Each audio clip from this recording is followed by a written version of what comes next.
하나님의 말씀 요한복음 지난주에 이어서 14장 나누도록 하겠습니다.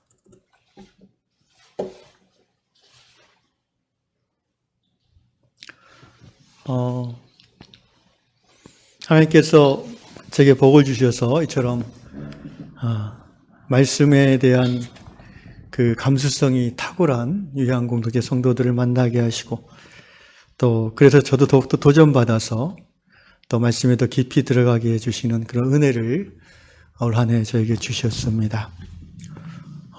주일날도 즐겁지만 저는 수요일날 이날도 참 즐거운 것이 뭔가 이렇게 형식에 구애받지 않고 좀 자유롭게 뭔가 이렇게 앞에서 이렇습니다 뭐 이렇게 하는 스타일이 아니라 성경 말씀은 이러이러합니다, 하나님이 이러십니다, 이렇게 설명하는 게 저는 참 좋습니다. 오늘 저녁도 성령께서 깨닫게 해주시는 그 한도 내에서 요한복음 14장의 말씀을 가지고 하나님이 어떤 분이신지를, 또 예수님의 뜻이 무엇인지를, 우리가 어떻게 그것을 이 땅의 삶에서 이루어갈 수 있는지를 차근차근 나눌 때에 저와 여러분 안에 동일한 깨달음, 또 동일한 결단 세워질 수 있기를 주의 이름으로 축원합니다. 지난주에 우리가 요한복음 14장 이제 앞부분을 얘기하면서 이런 말씀을 나눴습니다. 예수님이 하신 일, 그게 뭔가? 왜냐하면 요한복음 14장 12절에서 읽겠습니다. 오늘 본문을 안 읽었네요. 먼저 읽고 합시다. 좋습니다. 자, 14장 15절부터 끝절까지, 아마 끝절까지는 못 갈 것 같은데 시간상 제가 한 절 여러분이 아니라 교독하겠습니다. 요한복음 14장 15절로 31절까지 읽도록 하겠습니다. 너희가 나를 사랑하면 나의 계명을 지키리라. 내가 아버지께 구하겠으니 그가 또 다른 보혜사를 너희에게 주사 영원토록 너희와 함께 있게 하리니. 그는 진리의 영이라. 세상은 능히 그를 받지 못하나니 이는 그를 보지도 못하고 알지도 못함이라. 그러나 너희는 그를 아나니 그는 너희와 함께 거하시며 또 너희 속에 계시겠음이라. 내가 너희를 고아와 같이 버려두지 아니하고 너희에게로 오리라. 조금 있으면 세상은 다시 나를 보지 못할 것이로되 너희는 나를 보리니 이는 내가 살아있고 너희도 살아있겠음이라. 그날에는 내가 아버지 안에 너희가 내 안에 내가 너희 안에 있는 것을 너희가 알리라. 나의 계명을 지키는 자라야 나를 사랑하는 자니 나를 사랑하는 자는 내 아버지께 사랑을 받을 것이요 나도 그를 사랑하여 그에게 나를 나타내리라. 가룟 아닌 유다가 이르되 주여 어찌하여 자기를 우리에게는 나타내시고 세상에는 아니하려 하시나이까. 예수께서 대답하여 이르시되 사람이 나를 사랑하면 내 말을 지키리니 내 아버지께서 그를 사랑하실 것이요 우리가 그에게 가서 거처를 그와 함께 하리라. 나를 사랑하지 아니하는 자는 내 말을 지키지 아니하나니 너희가 듣는 말은 내 말이 아니요 나를 보내신 아버지의 말씀이니라. 내가 아직 너희와 함께 있어서 이 말을 너희에게 하였거니와 보혜사 곧 아버지께서 내 이름으로 보내실 성령 그가 너희에게 모든 것을 가르치고 내가 너희에게 말한 모든 것을 생각나게 하리라. 평안을 너희에게 끼치노니 곧 나의 평안을 너희에게 주노라. 내가 너희에게 주는 것은 세상이 주는 것과 같지 아니하니라. 너희는 마음에 근심하지도 말고 두려워하지도 말라.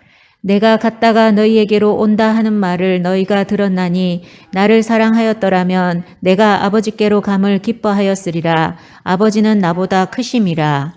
이제 일이 일어나기 전에 너희에게 말한 것은 일이 일어날 때에 너희로 믿게 하려 함이라.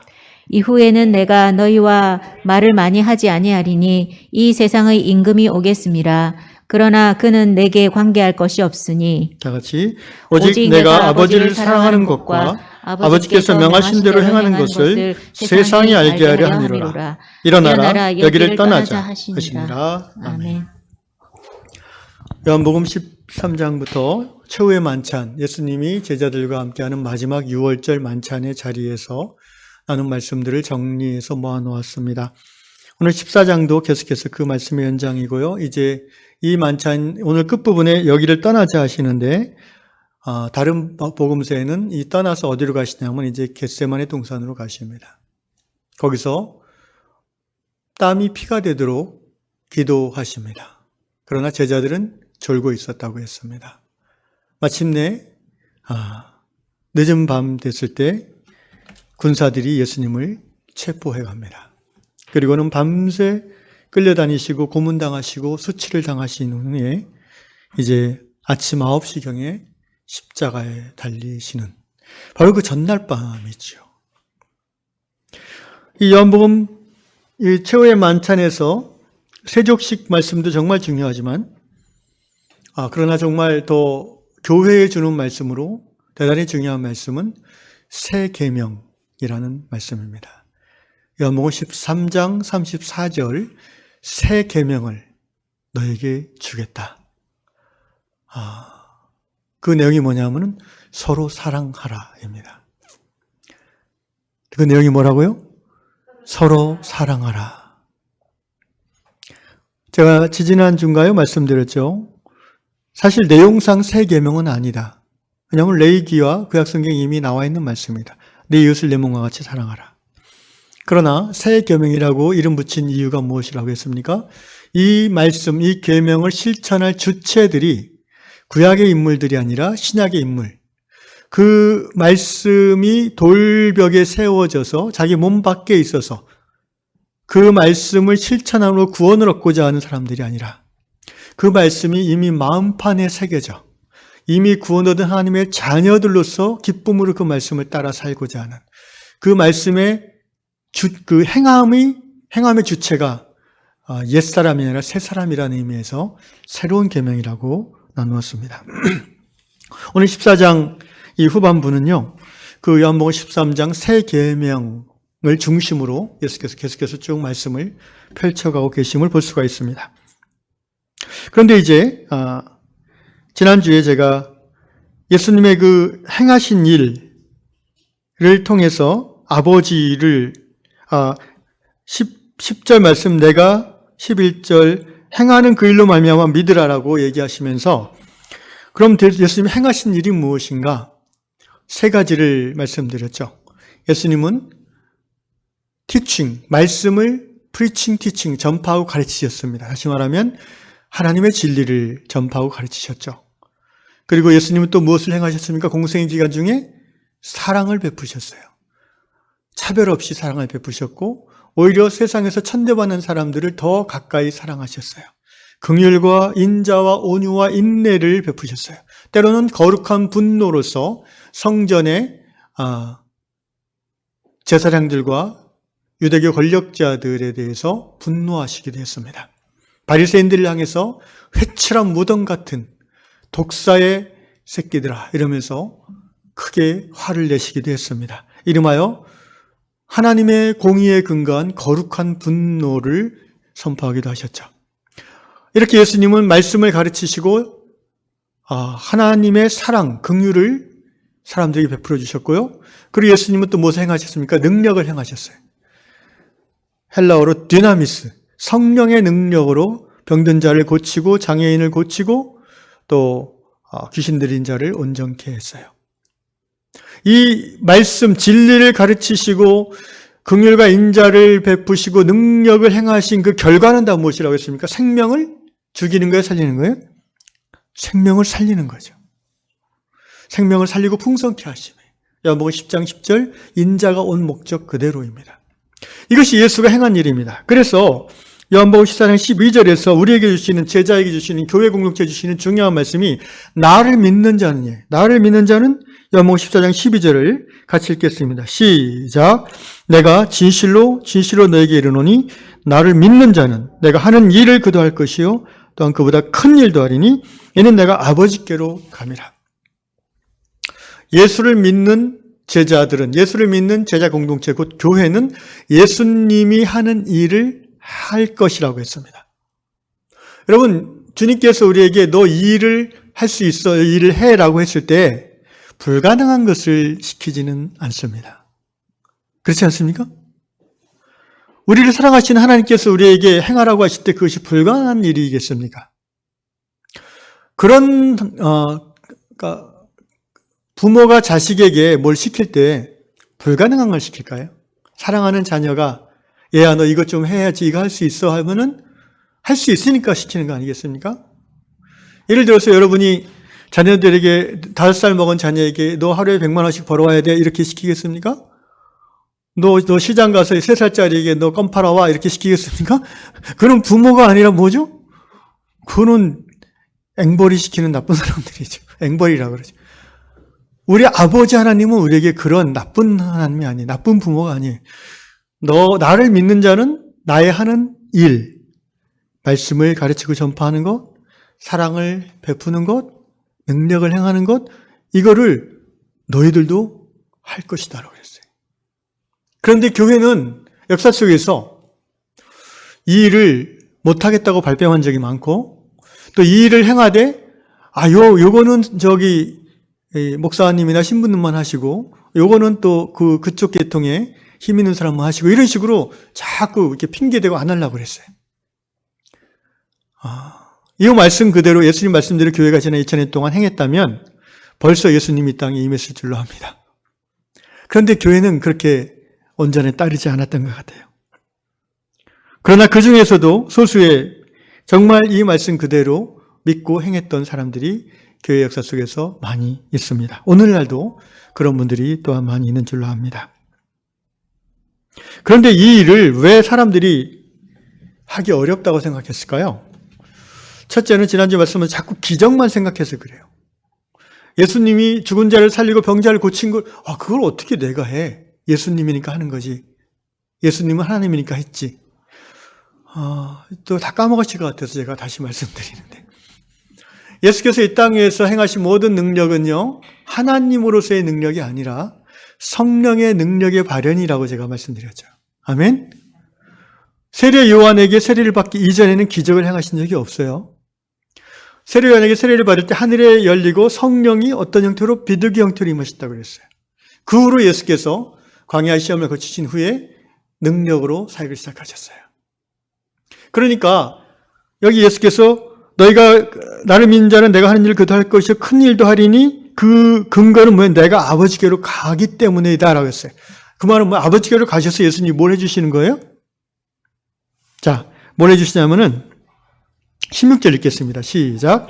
내가 아버지께 구하겠으니 그가 또 다른 보혜사를 너에게 주사 영원토록 너희와 함께 있게 하리라.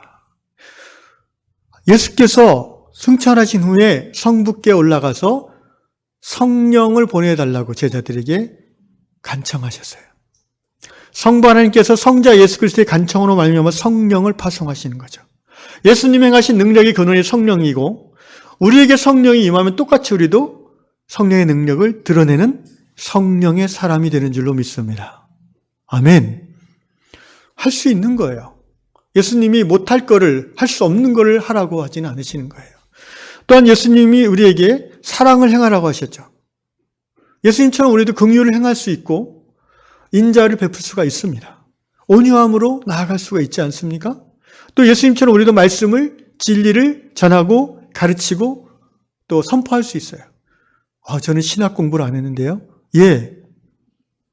신학을 가르치라는 얘기가 아니라 당신이 깨달은 하나님에 대한 진리 말씀을 당신의 자녀에게 전파하면 되는 거예요.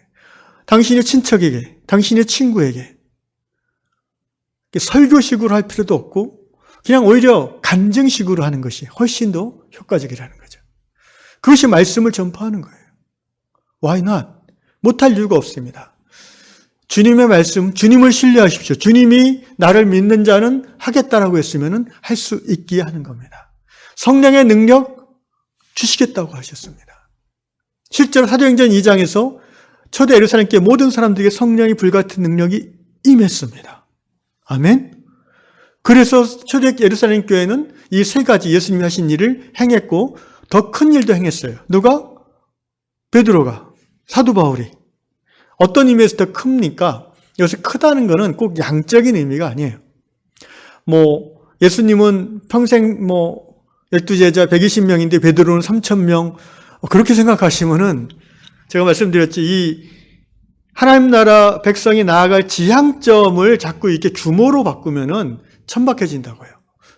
예수님은 몇 명, 누구는 몇천 명, 이런 개념이 아니에요. 누구는 몇 평짜리 교회, 누구는 몇백 평짜리 교회, 그런 게 아니에요. 큰 교회는 그러면 성령이 역사하고 이 예수님이 행한 일을 하는 것이고 작은 교회는 예수님이 행하신 일을 아무것도 못하는 겁니까? 그렇지 않아요. 자꾸 그렇게 양적으로 환산하기 시작하면 기독교가 천박해지는 거예요. 우리는 그 본질을 바라봐야 돼요. 방향성을 바라봐야 돼요. 우리가 이 땅에 개인으로 공동체로 살아가면서 무슨 일을 하고 살아야 되는가? 직업은 다 다르고 사는 거처는 다 다를 수 있지만 우리가 행해야 되는 일은 바로 예수님처럼 생명을 살리고 풍성케 하는 일인 줄로 믿습니다. 그러면 되는 거예요. 그 생명을 살리는 예수님의 주 방법이 이 세 가지였다는 거예요. 진리의 말씀을 전함. 여러분 말씀을 듣고 하나님을 깨달으면 살아나죠. 죽은 영혼이. 또 예수님의 방식이 뭐예요? 사랑으로 품는 거였어요. 세리, 지탄받는 세리, 장녀, 또 뭐 아이고 죄송합니다. 문둥병자 다 품으셨잖아요. 그게 사랑이죠. 사랑은 뭐라고 그래요? 사랑의 본질은 나와 다른 너를 있는 모습 그대로 받아주는 게 사랑이라고 했어요. 하나님의 사랑도 그렇잖아요. 원수된 우리, 하나님의 원수된 나를 원수되었을 때에 자기 외아들이 십자가 달려 죽게 하심으로 나를 품어주셨죠. 받아주셨죠. 구원해 주신 하나님. 그렇습니다. 그래서 교회는 예수님이 하신 일을 행하는 신앙의 공동체입니다. 그러면 어떤 방법으로 예수님이 행하신 일을 할 수 있을까요? 그래, 내가 많이 공부했으니까 진리의 말씀을 전해야지. 나는 가슴이 큰 사람이야. 나의 의지와 사랑으로 사람들을 감보시켜야지. 나는 기도하면 병이 나. 하나님 내게 능력을 주셨어. 난 이 능력으로 예수님이 행한 일을 할 거야. 아니에요. 그런 방법으로 하려고 하지 않았어요.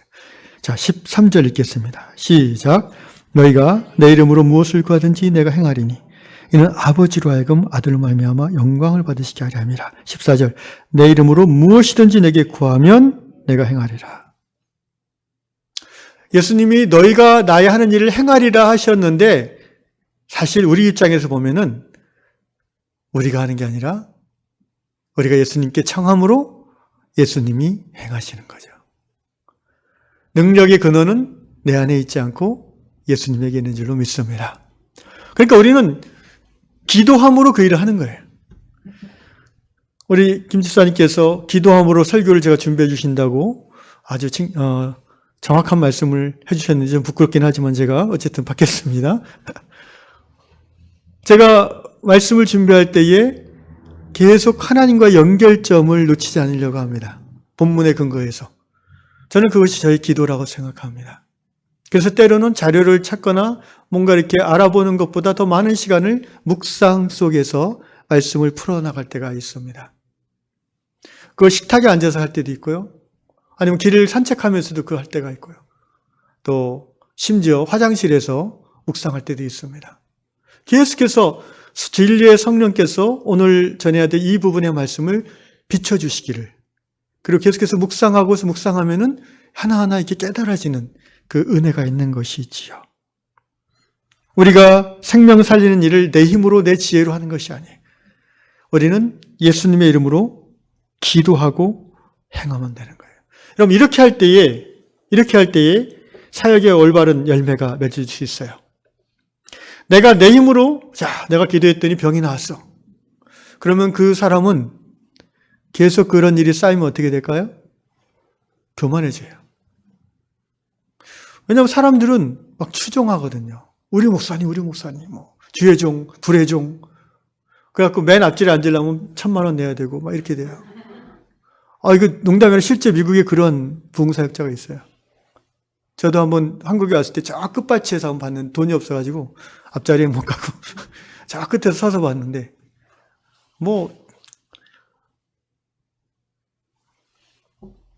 자기의 능력이 아니죠.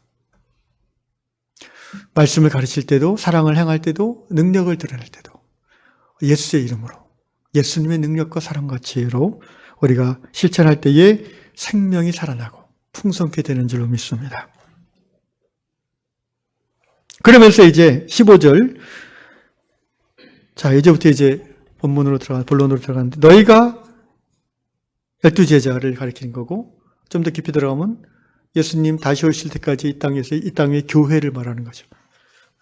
바로 요한교회에 주시는 말씀인 줄로 믿습니다. 나가 누구예요? 예수를 사랑하면 나의 계명, 예수의 계명을 지키리라. 자, 계명은 이제 계명, 말씀, 율법 여러 가지로 성경은 표현하고 있어요. 쉽게 말씀으로 이해해 봅시다. 너희가 나를 사랑하면 내가 한 말을 지킬 것이다라는 거예요. 1차적으로는 이 본문 안에서 13장의 예수님의 새 계명을 의미하는 거예요. 그러니까 새 계명이 뭐라고 그랬죠 아까? 서로 사랑하라. 너희가 서로 사랑하면 세상 모든 사람들이 너희가 나의 제자인 줄을 알리라. 그래서 이 요한복음 13장 34절 새 계명을 실천할 때의 교회가 전도와 선교, 교회의 사명이 완수될 수 있다고 제가 말씀드렸습니다. 그러면은 그 연장선에서 지금 계속 14장 말씀을 하시는 거예요. 너희가 나를 사랑하면 나의 계명을 지킬 수 있다. 자, 예수님의 계명, 새 계명 서로 사랑하라. 우리 요한공동체가 서로 사랑하는 교회가 되어지기를 축원합니다. 그러려면은 예수님이 오늘 말씀대로 먼저 우리가 예수를 사랑하는 것이 우선입니다.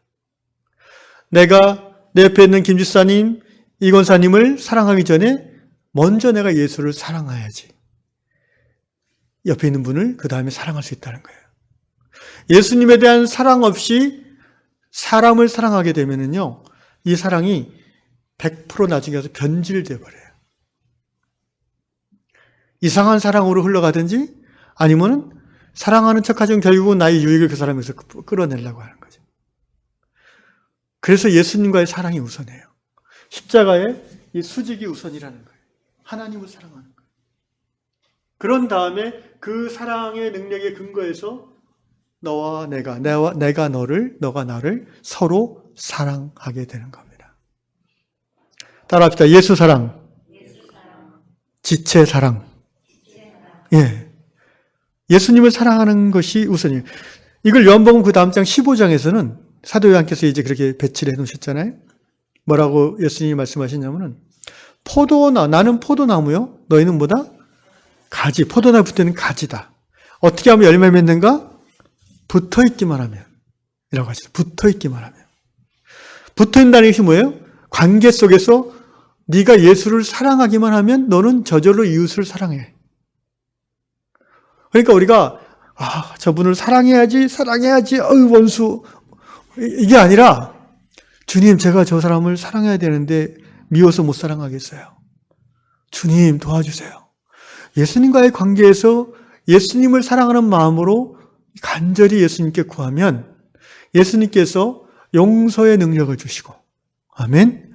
이 사람을 사랑할 수 있는 힘도 주시는 거예요.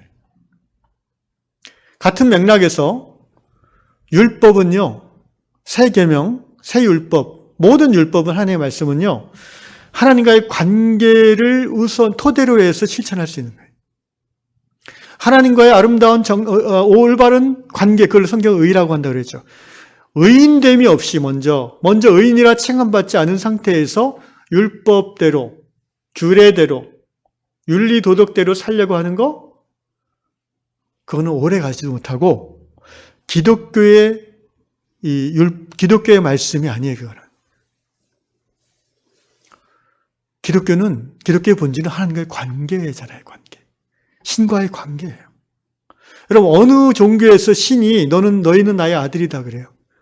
나는 너의 아버지다 그래요. 그리고 어느 종교에서 신이 자기를 추종하는 신자들을 위해서 죽어요? 그런 신은 없어요. 오직 성경의 하나님만이 그러한 사랑을 먼저 베풀어 주시는 참 신인 줄로 믿습니다. 그래서 그 하나님과의 사랑의 관계가 기독교 복음의 중심이에요. 거기에서 모든 것이 나오는 열매, 그것이 바로 순종이고 말씀 따라 살아가는 거예요.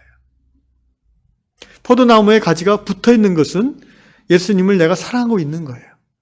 예수님을 사랑하면 열매는 자연스럽게 맺혀요. 그 열매가 뭐예요? 새 계명, 서로 사랑하라. 그거죠. 그러면서 이제 예수께서 서로 사랑함을 실천하는 방법으로 첫 번째 예수님을 사랑하는 것이 서로 사랑함을 실천할 수 있는 방법이다라고 말씀해 주시는 거예요. 두 번째 방법이 뭐예요? 바로 16절이죠. 성령의 인도하심을 따를 때 너희가 서로 사랑할 수 있다라는 거예요. 그러면서 예수께서 지금 문맥상 14절, 15절, 16절이 다 다른 얘기 같아요. 그런데 다른 얘기가 아니라 그 맥락이 쭉 이어지는 얘기라는 거죠. 13장 후반부터 쭉 같은 맥락으로 이어지는 겁니다. 내가 아버지께 구하겠으니 그가 또 다른 보혜사를 너에게 주사 영원토록 너희와 함께 있게 하리라. 자, 성령을 너에게 보낼 거예요. 성부 하나님으로부터 성자 예수 그리스도의 요청을 쫓아 성령께서 교회에 임하시는 겁니다. 믿습니까? 교회에 임하시는 거예요. 너희에게 내가 함께 있게 하리라. 그런데 성령님은 어떤 분인가? 제가 몇 달 전 주일설교 때도 좀 나누었지만 이분의 이 헬라 원어에서 이제 이 성령이 파라클레토스예요. 그러니까 헬라어 뜻으로는 이제 변호자, 상담자, 보호자 뭐 이런 의미인데 우리말 성경이 기가 막히게 이 파라클레톤 이 말을 번역을 했어요. 성령을 뭐라고 예수께서 말씀하셨어요? 또 다른 보혜사. 처음 읽는 분들은 이게 굉장히 어렵게 느껴지는데 이 말은 원래 우리말이 한자가 아니라 성경을 번역할 때 한자 단어를 이렇게 합쳐서 만든 말이에요. 조합한 거예요. 보는 무슨 뜻이냐면은 이게 이제 한자로 보는 지키다라는 말이에요. 지킬 보자. 여기 내년에 여기다 칠판 하나 갖다 놓고 이렇게 좀 쓰면서 하면 좋겠네. 지킬 보자예요. 한자를 옥편을 찾아보면 지키다 또는 편안하게 하다 이런 뜻까지 되어 있어요. 편안하게 하다. 그 다음에 해자는 우리가 잘 아는 은혜의 자. 마음심자 밑에 있죠. 은혜의 자. 은혜를 끼치다. 근데 여러분 이 은혜의 자를 옥편을 찾아보세요. 뜻이 사랑하다도 있어요. 신기하죠? 저도 처음 알았어요. 사랑하다는 뜻이 은혜의 자 안에 있어요. 그리고 세 번째는 스승사자 이거죠. 가르칠 사자, 스승사자. 그러면 성령님의 특성을 이렇게 잘 표현하는 번역이 드물어요. 되게 영어 성경 보면은 카운셀러, 애드보케이트, 뭐 이런 식으로 변호자, 상담자 이렇게 하면 번역했어요. 근데 우리말은 보호해 주시고 편안하게 해 주시고 은혜를 끼쳐 주시고 사랑하시며 가르치시는 분 이렇게 해서 얼마나 완전하진 않지만 제대로 잘된 번역인지 몰라요. 그분을 우리에게 보내주시고 근데 이분이 어떤 분이냐면 또 다른 보혜사예요. 그러면은 원래 보혜사가 또 있다는 말이잖아요. 그게 누구예요? 예수님이죠. 예수님이 비록 시공간적으로 제한된 33년 그중에 3년 또 유대 지역으로 이렇게 제한되어 있었지만 그건 상관없죠. 왜냐하면 완오브댐이니까. 그러니까 모든 민족과 백성과 모든 시대에 그 시대의 고 예수님을 기준 삼아서 모델 삼아서 이제 시작되는 거니까 상관없죠. 예수님은 AD 1세기 약 3년 정도 유대 사회의 그 얼마 안 되는 수십만의 사람들에게 보혜사셨어요. 그들을 보호하셨고 편안하게 하셨고 은혜를 끼치셨고 사랑하셨고 그리고 진리를 하나님을 전하시고 가르치셨어요. 근데 또 다른 보혜사를 보내시겠다고 했어요. 여기서 또 다른, 이 다른이라면 알론이라는 헬라어인데 그 의미가 뭐냐면 잘 들으세요. 본질은 같은데 구별되는 이란 말이에요. 이게 삼일체의 개념과 똑같아요. 성부와 성자와 성령이 그 본질과 능력과 기원에 있어서 전혀 동등하시나 영어로 보면 그 켈빈의 거기 거기 책에 보면 totally equivalent 이렇게 표현하고 있는데 전적으로 동등하시나 구별되어지는 분 이렇게 되어 있어요. 삼일체의 첫 번째 조항이 그거죠. 이 성자와 성령도 그런 관계예요. 예수님께서 친히 또 다른 보혜사를 너에게 주사 영원토록 너희와 함께 있게 하리니 자, 이 성령은 어떤 분인가? 진리의 영이에요. The Spirit of Truth. 진리의 영이에요. 진리의 영. 진리의 영이란 말은 뭐예요? 진리를 깨닫게 해주는 영이라는 거예요. 하나님은 영이시다. 아멘? 그러니까 성령 하나님은 진리를 깨닫게 해주신 하나님이란 거예요. 특별히 누구에게? 바로 예수님을 따르는 제자들에게. 예수 그리스도의 머리로 삼으신 주님의 몸된 교회의 진리를. 그러니까 여러분이 이제 하나의 예를 들면 이제 주일날 또는 이 자리에서 말씀을 이렇게 들을 때에 진리의 성령이 깨닫게 해주지 않으면 들은 듯 하나 깨닫지 못하고 깨달은 듯 하나 돌아서면 까먹고, 예? 여기서는 뭔가 아는 것 같은데 집에 가면 아무 생각 안 나고 그런 거죠 이제. 그러니까 항상 여러분 말씀 듣기 앞서서 뭘 기도를 해야 되겠어요? 성령님 깨닫게 하소서. 집에서 성경 읽을 때 어떻게 기도하기 읽어야 되겠어요? 이 성경의 the original writer, 원저자이신 성령님, 비록 수십 명, 50명 가까운 사람 통해서 이 말씀을 기록하게 하셨지만 성령께서 원저자인 것을 제가 믿습니다. 깨닫게 해주옵소서. 성령의 깨닫게 하심이 없이 읽으면 그냥 수면제일 수도 있고 그냥 옛날 이야기일 수도 있고, 그러나 성령이 깨닫게 하시면 가슴이 뜨거워지고 하나님이 점점 깨달아지는 은혜가 있을 줄로 믿습니다. 그는 진리의 영이라 세상은 능히 그를 받지 못하네. 자, 성령님의 특징, 세상 사람들은 몰라요. 당연히 모르죠. 영이거든요. 영은 물리세계에서 감지 안 되는 거예요. 그죠? 하나님도 그래서 감지가 안 돼요. 그런데 세상은 그를 받지 못하고 보지 못하고 알지도 못해요.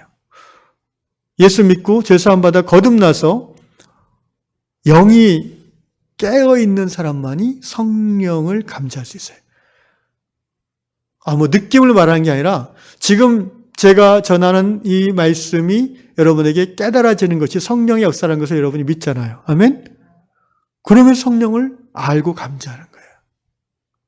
그래서 그러나 너희는 그를 안 하니 17절 그는 너희와 함께 거하시며 또 너희 속에 계시겠습니다. 하나님이 어디 계신다고요? 너희와 함께 너희 속에. 하나님의 나라가 어디에 임하여? 너희와 함께 너희 속에. 예, 그렇습니다. 18절 내가 너희를 고아와 같이 버려두지 아니하고. 왜 고아와 같이라고 얘기하셨을까요? 예수님이 이 말씀하실 때 좀 씁쓸하셨던 것 같아요. 왜? 당신이 몇 시간 후에 이제 죽어야 되니까. 죽는다는 것은 다른 말하면 뭐예요? 세상을 떠나는 거잖아요. 그걸 또 성경에서 예수님이 뭐라고 표현하셨어요? 내가 아버지께로 간다. 내 아버지 집으로 간다라고 하셨어요. 그러니까 제자들은 지금 아직 그 복음의 신비스러운 것을 이해를 못하고 있고 예수님 말씀 지금 하는 말씀 잘 못 알아듣고 있고, 그죠? 계속해서 못 알아듣나 그랬잖아요. 도마한테 나를 본 자는 아버지를 보았다 하니까 도마가 바로 뭐라고 그래요? 아버지를 보여주세요. 그러잖아. 금방 보았다고 했는데 또 보여주세요. 그러잖아. 못 알아들어요. 그러나 상관없어요. 예수님은 지금 이 사람들이 알아들을 것을 기대하고 하는 게 아니에요. 이후에 부활하신 예수를 만나고 성령이 임하면 알 것이다라는 거예요. 성령께서 어떻게 해요? 깨닫게 하실 것이라는 거예요. 그걸 어떻게 알 수 있나 보십시오. 자, 25절 같이 읽겠습니다. 25절 시작. 보혜사 곧 아버지께서 내 이름으로 보내실 성령 그가 너희에게 모든 것을 가르치고 내가 너에게 말한 모든 것을 생각나게 하리라. 이게 성령의 깨닫게 하심이라는 거예요. 여러분 예수 믿고 신앙생활 하는 사람들은 대부분 이 경험을 갖고 있고 또 누리고 있어요. 성령의 깨닫게 하심을 가장 직접적으로 경험할 수 있을 때는 말씀 묵상할 때, 말씀을 읽고 공부할 때, 그리고 기도할 때입니다. 직접적으로 성령이 역사하신 것을 느끼죠. 이런 경험은 뭐 앞에 아무나 나와서 얘기하라 하시면 다 얘기하실 거예요.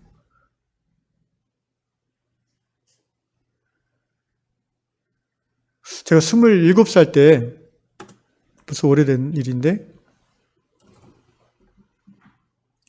마태복음 6장 33절 말씀을 3일 금식 기도를 끝나고, 이제 직장에서 돌아와서 이제 마지막 금식하는 밤인데, 붙잡고 이제, 무릎 꿇고 그냥, 금식 기도 하기로 했으니까, 이제 직장 와서 이제 집에서 기도하고 있는데 그 말씀이 또 떠올랐어요. 그래가지고.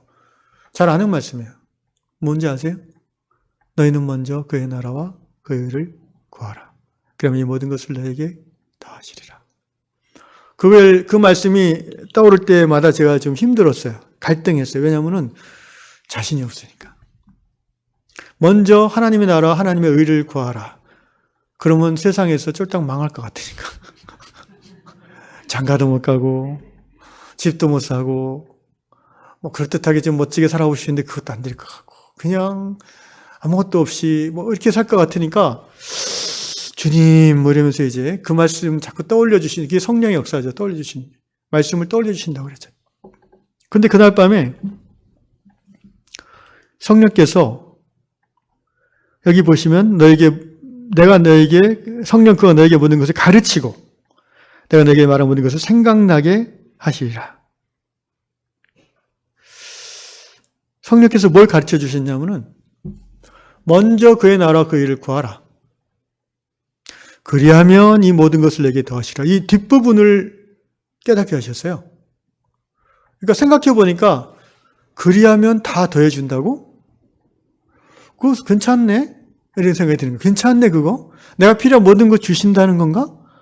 괜찮네. 이거 속된 말하기에 남는 장사네? 이런 생각이 드는 거예요.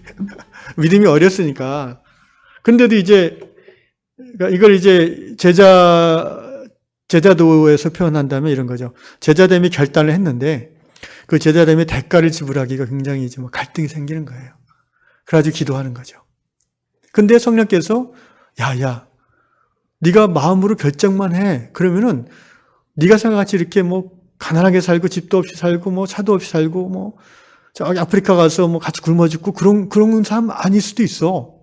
하나님이 어떻게 쓰실지 그거는 하나님이 결정하시는 거니까 너는 일단 네 마음을 하나님께 이렇게 고백하고 드리면 돼. 그러면 너에게 필요한 모든 것 더해줄게. 그래서 제가 그날 밤에 하나님하고 약속을 했어요. 하나님 제가 제 삶의 우선순위를 하나님 나라 의에 두겠습니다. 대신 하나님 저에게 필요한 모든 것 약속해 주십시오. 공급하시겠다고. 그때 하나님께서 저에게 씩 웃어주셨어요. 할렐루야. 빙그레 웃어주는 느낌이 들었어요. 그러면서 그 순간 제 마음에 있는 납덩어리 하나가 툭 떨어져 나가고 제 입에서 찬양이 터져 나왔어요. 여러분 이게 성령의 역사가 아니고 어떤 역사입니까? 저는 그때 신대원 갈 생각이 없던 사람이었어요. 목사 된다는 생각도 안 했던 사람이었어요. 그 후로 하나님의 인도하심이 이제 있어서 여기까지 왔는데 지난 거의 한 30년 지나온 삶을 돌아보면 그 고백 이후에 하나님은 한 번도 그 약속을 어기신 적이 없어요. 제가 지금까지 사역자로 살면서 잠잘 곳이 없어서 이 집 저 집 돌아다닌 적이 없었고 애들하고 기름값이 없어서 차를 못 몰고 다닌 적이 없어요. 아끼느라고 버스 타고 다닌 적은 있어도 없어서 한 적은 없어요. 우리 애들이 뭐 먹고 싶다고 하면은 제가 거의 못 사준 적이 없어요. 지금도 제가 잘 사줘요. 애들이 뭐 필요하면은 제가 웬만하면 제가 살리려고 그래요.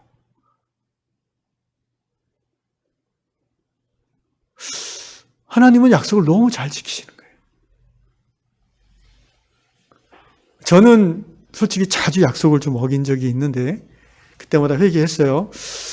근데 하나님은 한 번도 약속 어기신 적이 없어요. 그리고 하나님은 성령이 인도하신 가운데 예수님을 향한 저의 사랑을 계속해서 꺼지지 않도록 이끌어 주셨고 말씀과 사랑과 능력 중에서 특별히 말씀을 통해서 생명을 살리는 그 일을 계속 감당할 수 있도록 도와주셨어요. 제가 똑똑하고 잘나서 하는 게 절대 아닌 것을 전합니다. 하나님이 여전히 붙잡아 주지 아니하시면 단 1분도 단 한 사람에게도 말씀을 전할 수 없어요. 찬양 인도할 수 없어요. 예배를 이끌어갈 수 없죠. 예수님이 그렇게 하라고 했을 때 먼저 그의 나라와 하나님의 일을 구하렴. 그리하면 그 뒤에 것은 알아서 책임져 줄게라는 이 말씀이 27살 이후로 지금까지 그리고 앞으로도 저의 평생의 좌우명이 될 겁니다. 그래서 제가 개척교회 10년 하는 동안에는 늘 주부에다 그 말씀을 맨 앞에 적어놨어요. 너희는 먼저 그의 나라와 그의 의를 구하라. 그리하면 이 모든 것을 너에게 더하시리라. 아멘. 자, 마지막으로 그래서 18절에 예수님께서 이제 자기가 아버지께로 올라가니까 제자들이 치근하게 보이시는 거예요. 이해하지 못하는 제자들. 그래서 걱정하지 마. 너희는 고아가 아니야. 이렇게 얘기하시는 거예요. 내가 너희를 버려두는 것 같이 느껴지겠지만 그렇지 않아. 내가 다시 올 거야. 실제 며칠 만에 오셨어요? 3일 만에 부활하신 예수님이 제자들에게 찾아오셨어요. 19절입니다. 시작. 조금 있으면 세상은, 같이 읽읍시다. 시작. 조금 있으면 세상은 다시 나를 보지 못할 것이로되 너희는 나를 보리니 이는 내가 살아있고 너희도 살아있겠음이라. 그날에는 내가 아버지 안에, 너희가 내 안에, 내가 너희 안에 있는 것을 너희가 알리라. 자, 조금 있으면 이제 하루도 안 남았죠. 예. 세상은 다시 나를 보지 못할 것이로되 왜? 죽었으니까. 시체가 무덤에 들어갔으니까. 그런데 조금 있으면 만 3일이 안 돼서 너희는 다시 나를 보겠고, 야, 부활하셨으니까. 이는 내가 살아있고, 그죠? 내가 죽었지만 죽은 게 아니라는 거예요. 너희도 살아있겠습니다. 너희의 눈이 띄어져서 부활한 나를 보게 될 거라는 거예요. 아멘? 여러분, 제가 이 말씀 묵상하면서 또 새롭게 하나 깨달은 게 있는데요. 제 말이 맞나 한번 들어보세요. 부활한 예수를 그 시대에 많은 사람들이 봤을까? 아니면 제자들만 봤을까?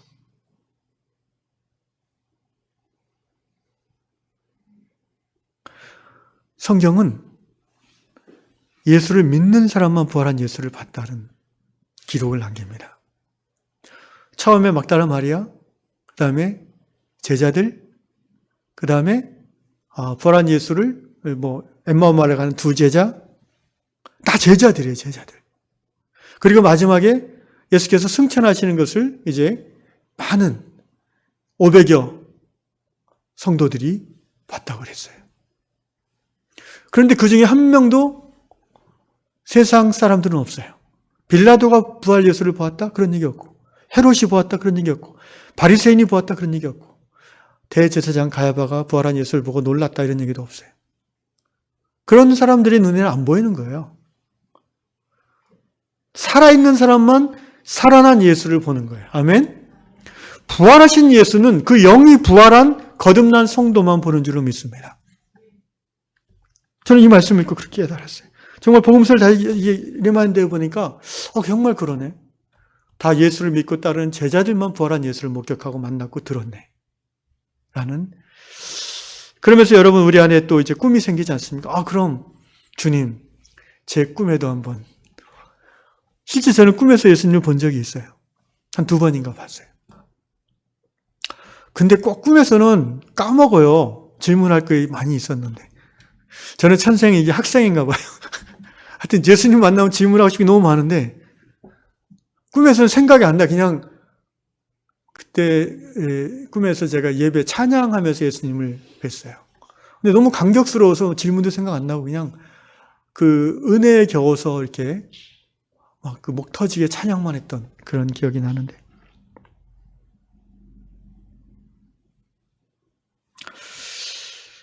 (21절입니다) 나의 계명을 지키는 자라 나를 사랑하는 자니. 자, 이 말이 또 나오잖아요. 지금 15절에도 나오고 21절에도 나오고 또 어디 나오죠? 24절에도 나와요. 나를 사랑하지 않은 자는 내 말을 지키지 아니하나니. 지금 계속해서 요한복음 13장 34절 새 계명 얘기를 하시는 거예요, 사실은. 21절 이번에는 근데 15절하고 어떻게 달라요? 내용은 같은데 순서가 바뀌어요. 15절에서는 너희가 나를 사랑하면 나의 계명을 지킨다. 맞죠? 21절은 어떻게 돼요? 나의 계명을 지키는 사람은 나를 사랑한다. 이게 뭐 닭이 먼저야 달걀이 먼저 그것도 아니고. 자, 여기서 여러분 따라합시다. 사랑의 선순환. 다시 사랑과 순종의 선순환. 오늘 제가 제목을 그렇게 안 정했나? 뭐라고 그렇게 정한 것 같은데? 예, 그렇게 했죠, 제목을. 그리고 성령님 이렇게 했죠. 예.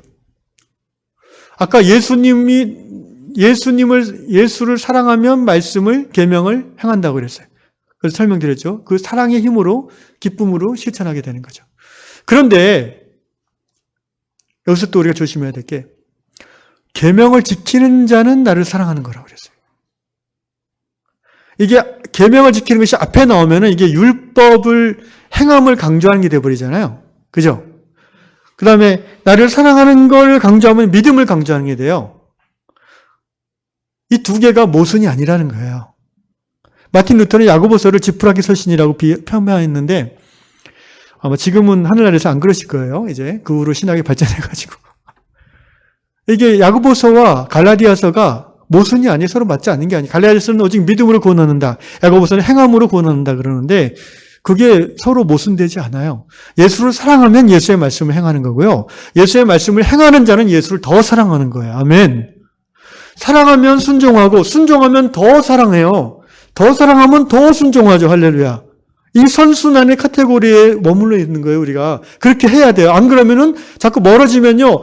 덜 사랑하고 덜 순종하고 덜 순종하면 덜 사랑하고 그러면 인생 나중에 이제 비참해지는 거예요.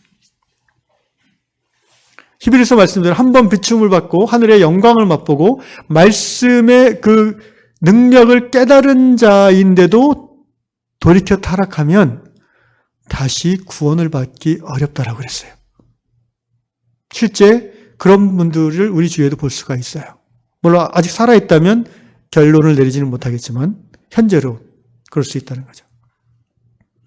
과거에 뭐 장로고 권사고 목사고 집사인데 지금 예수 안 믿고 예수 저주하고 뭐 귀신 동네 가 있는 사람도 있고 절에 가 있는 사람도 있고 그러잖아요. 그런 사람들이 있어요. 아직 살아있으면 모르는 거죠. 하나님이 다시 부르실 수도 있다고 저는 믿습니다. 그러나 그냥 그렇게 해서 끝난다면 어떻게 되는 거예요? 예정론이 틀린 건가요? 아니에요. 그게 그의 예정인 거예요. 마태복음의 표현대로면 그는 본래부터 예수님이 모르는 거예요.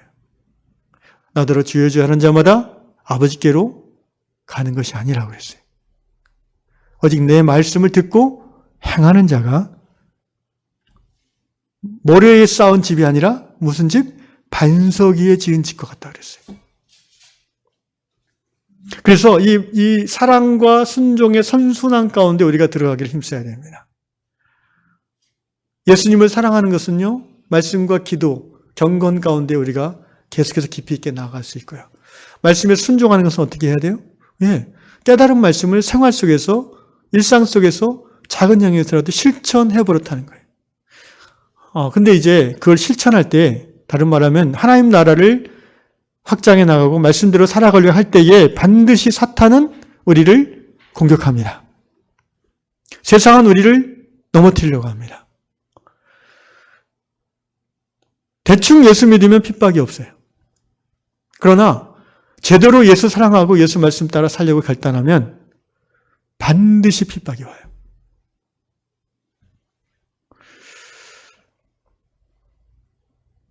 교회가 서로 사랑하라는 이 세 계명을 지켜나가면 성령께서 말씀을 그 교회 성도들과 교회 가운데 새롭게 가르쳐 주시고 깨닫게 해주시고 성령이 또 그들이 힘들 때 변호해 주시고 괴로울 때 상담해 주시고 보호해 주심으로 점점점 교회가 말씀대로 그 방향으로 나아가게 돼요. 그러면 사탄은 그때부터 이제 교회를 무너뜨리려고 그래요. 처음에는 자기 왕국에 큰 방해가 안 되니까 그냥 내버려 두는데 뭔가 왕국을 이렇게 너무 무너뜨리면서 확장해 나가는 교회가 드러나면 사단은 공격하게 돼 있어요. 얼마나 많은 한국 교회가 무너져 가고 있습니까? 한때 그 능력이 나타나고 진리의 말씀이 너무나 아름답고 그렇게 많은 사람들이 몰려드는 교회들이 지금 어떻게 변질되어 있습니까? 하나님 나라를 확장함에 있어서 오히려 나쁜 영향력을 끼치는 그런 교회들이 많지 않습니까? 변질되는 거예요. 영적으로 말하면 사단이 공격하고 회방하고 넘어뜨리는 거예요. 그러나 하나님의 뜻에 순종하는 것에 별로 관심 없이 그냥 어린아이처럼 예수님 사랑만 따먹고 세상 살아가면서 하나님 뜻과는 상관없이 사는 성도들은 사탄이 그냥 내버려둬요. 크게 자기 왕국의 회방이 안 되니까. 가끔 뭐 이렇게 술이나 뭐 이런 걸 보내가지고 좀 이렇게 고생시키고 그러지 직접 자기가 건드리지 않습니다. 그러나 그 사람이 어느 날 변화되기 시작했으면 그때부터 이제 고난이 올 수 있는 거예요. 물론 하나님 뜻대로 살지 않고 어린아이 신앙으로 대충 신앙생활을 하는 사람들도 일반적인 세상 사람들이 겪는 고난은 다 겪습니다. 그러나 믿음으로 인한 고난은 별로 안 겪는다는 거예요.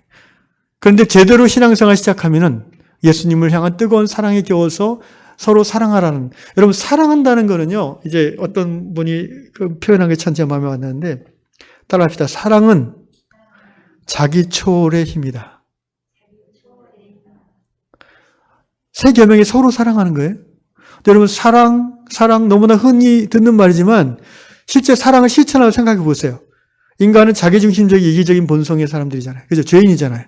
사랑이라는 건 뭐예요? 자기중심성을 극복하는 힘이에요.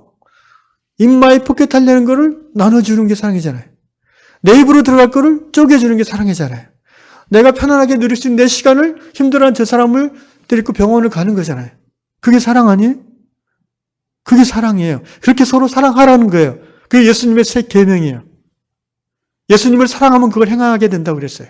그걸 열심히 행할수록 예수님을 더 사랑한다고 그랬어요. 성령께서 보호해 주시고 깨닫게 해 주시고 변호해 주시고 상담해 주시고 지지해 주심으로써 그 말씀 순종하는 삶, 사랑하는 삶을 점점점 더 깊이 있게 해나가도록 도와주신다고 그랬어요. 그런데 사탄은 그것을 싫어합니다. 교회다운 교회를 이루지 못하도록 반드시 역사합니다. 그래서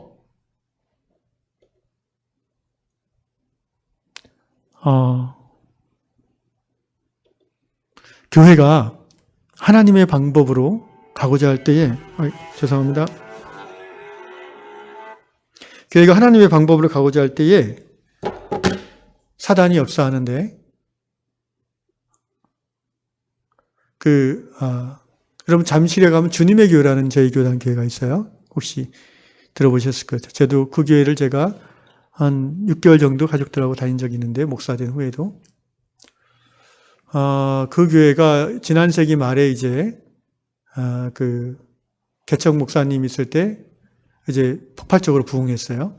그래서 뭐 1000명, 1500명 이렇게 처음 개척 시작해서 처음에는 YMCA 그 강남 회관에서 시작했는데 그래가지고 이제 교회당을 지어야 되겠어요. 그런데 뭐 요새도 그런 경향이 있지만 옛날에는 그런 뭐 건물 하나 좀 큰 거 지으려면은 그렇게 이렇게 막 여기저기 손 벌리고 뜯어먹는 그런 분들이 많았어요. 그죠? 뭐 서류를 다 갖춰냈는데도 관공서에서 도장을 안 찍어준대요. 그러니까 이 목사님이 제가 존경하는 목사님인데 이분이 교회는 하나님의 성전인데 세상 사람들처럼 뇌물 쓰고 접대하고 그래서 지면은 거기 하나님이 오시겠냐. 그게 무슨 성전이냐. 그렇게 하지 말자 해가지고 끝까지 기다렸대요. 일체의 편법과 뇌물과 접대를 안 하고 그냥 원칙대로 법대로. 그러니까 허가가 안 나오는 거예요. 그래가지고 몇몇 장로님들이 보다 못해서 목사님 저희에게 맡겨주십시오. 저희가 알아서 하겠습니다. 저희 그런 거 잘합니다. 뭐 이러면서 목사님이 정색을 하고 원칙대로 하지 않을 거면 차라리 안 짓겠다 그랬어요. 정말 그 교회 건물 안 졌어요. 50억, 100억 되는 큰 건물을 지을 수 있는데 안 졌어요. 그리고 어떻게 했어요? 그 옆에 정신여고에 강당을 지어줬어요. 무상으로. 기부했어요. 그리고 50년 계약을 맺었어요. 주일날 교회가 쓰고 또 강당의 한 부분을 교회가 사무실고 교육관으로 쓰는 계약을 맺고 매월 임대료를 주고 50년 계약을 맺고 지금도 그렇게 쓰고 있어요. 저희 예장 통합축교회입니다. 근데 여러분 사단이 편법과 뇌물로서 어쨌든 잘 지어놓으면 되는 거지. 하나님이 크게 지으면 기뻐하시지. 아니요. 그래서 목사님 교회 안 짓겠다고 해서 사람들이 막 실망했어요. 그런데 강당 짓고 나서 어떻게 됐어요? 폭발적으로 더 부흥했어요. 왜 부흥했을까요? 여러분, 사람들은요, 그래도 양심이 살아있어서 지는 뇌물 써도 깨끗하게 사는 사람 보면 부러워해요, 속으로. 그렇지 않아요? 그래가지고 그 소문 듣고, 저 교회는 정말 구별되고 거룩한 교회구나. 다 글로 몰리는 거예요. 마귀는 교회를 못 짓고 교회가 부흥되지 못하도록 회방했지만 하나님의 방법은 세상과 마귀의 방법을 초월하는 방법인 거예요. 할렐루야.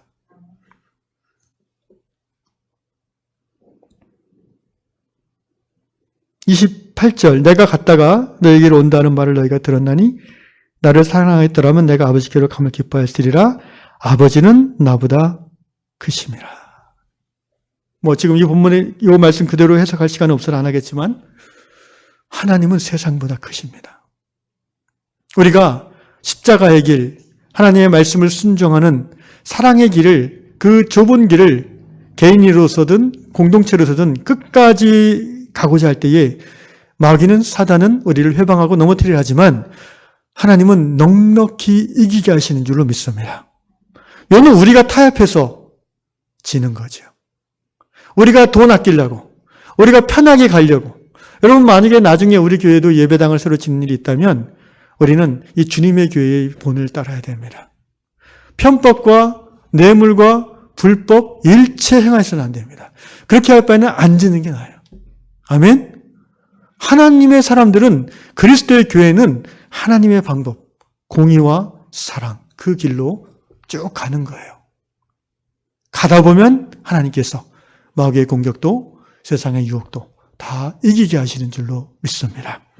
저는 유한 공동체가 그러한 새 계명을 실천하고 또 성령의 인도하신 가운데 하나님의 길로 나아갈 수 있는 교회인 줄로 믿습니다.